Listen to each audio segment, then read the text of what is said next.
মোৰ ঘৰ ইপাৰে তোৰ ঘৰ সিপাৰে মাজতে জীয়া ভৰলী নৈ চকীঘাট দলঙে চমু চপাই আনিলে খাওকতে লগ পামগৈ তাহানি ককা দেউতাহঁতে গোৱা এই বিহু এতিয়া বাস্তৱত পৰিণত হৈছে কিয়নো জীয়া ভৰলী নৈৰ ওপৰত চকীঘাট দলং নিৰ্মাণ হৈছে জামুগুৰিহাট আৰু তেজপুৰৰ দূৰত্ব 1/3লৈ কমি আহি কেৱল 17 কিলোমিটাৰ পৰিণত হৈছে আহকচোন চকীঘাট দলঙৰ সম্পৰ্কে আমাৰ এটা ছুটি ভিডিঅ' তাহানিতে তেজপুৰ যাত্ৰা সুগম নাছিল এদিনতে তেজপুৰ গৈ ঘূৰি আহিব পৰা সুবিধাও নাছিল হয়তো গোটেই দিনটো লাগিছিল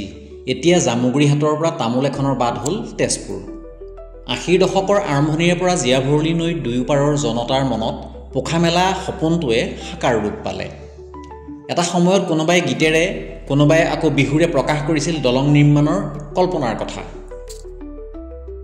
সন্ধালনিকৈ দাবী উত্থাপন হৈছিল নৈপৰীয়া জনতাৰ সপোন আছিল জীয়া ভৰলী নৈৰ দুয়োপাৰে থকা জামুগুৰিহাট আৰু তেজপুৰক সংযোগ ঘটাই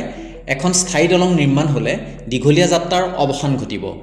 ইপাৰৰ জনতা সিপাৰলৈ আৰু সিপাৰৰ জনতা ইপাৰলৈ ঠাউকতে অহা যোৱা কৰিব পাৰিব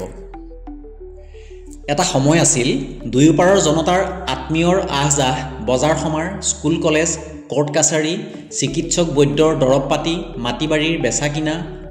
পঢ়া শুনাৰ লগতে পুথিপাজিৰ বিচাৰ খোচাৰ দলিল পত্ৰ হাকিমৰ আগত বিভিন্ন আৰ্জি ৰখা বিয়া বাৰু কাম সকাম মিতিৰ কুটুমৰ ঘৰৰ খবৰ বতৰা ইত্যাদিৰ বাবে জিলালৈ সদৰলৈ যাবই লাগিব তেতিয়া মাজত বাধাৰ প্ৰাচীৰ হৈ আছিল নিৰৱধি সেই নদীখন ঘাট আছিল এটা সময়ে সময়ে নাওখন ধৰিবগৈ লাগিছিল অন্যথা একেদিনাই ঘূৰি অহাটো সম্ভৱো নাছিল চকীঘাটত এখন দলং নিৰ্মাণ হ'লে তেনে জৰুৰী কাম সমাপন কৰিবলৈ সহজ হ'ব বিগত অৰ্ধ শতিকা দুয়োপাৰৰ জনতাই দেখি অহা এনে সপোনে দিঠকত ধৰা দিলে চৰকাৰ জনপ্ৰতিনিধিৰ সদিচ্ছা আৰু বিজ্ঞান প্ৰযুক্তিবিদ্যাৰ বিকাশে জনতাৰ কৌটিকলীয়া সপোনক সাকাৰ ৰূপ দিলে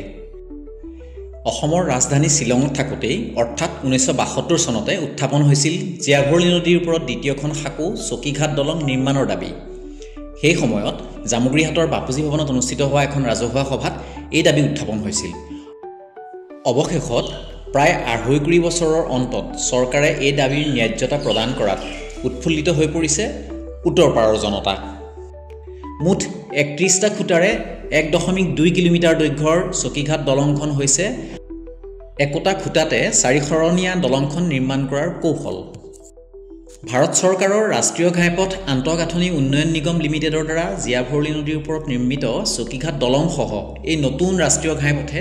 এক বিকল্প পথৰ সুবিধাৰে তেজপুৰৰ পৰা ইটানগৰলৈ যোগাযোগ ব্যৱস্থা বহুলাংশে উন্নত কৰিব বুলি আশাবাদী উত্তৰ পাৰৰ জনতা